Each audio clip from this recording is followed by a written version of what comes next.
ভারতের উত্তর পূর্বাঞ্চলের বন্যা পরিস্থিতির অবনতি হয়েছে। ২৪ জুন থেকে চলা বন্যায় হিমাচল প্রদেশে মৃতের সংখ্যা বেড়ে দাঁড়িয়েছে ১৯৯ জনে। আহতের সংখ্যা ২ শতাধিক।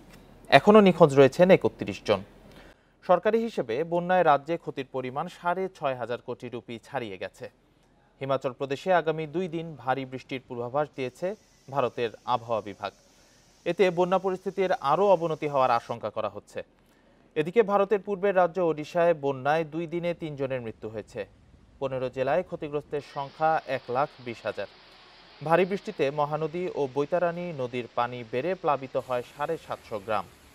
এদিকে রাজধানী দিল্লি ছাড়াও উত্তরপ্রদেশ, উত্তরাখণ্ড, বিহার এবং মধ্যপ্রদেশে আগামী কয়েকদিন ভারী বৃষ্টির পূর্বাভাস রয়েছে।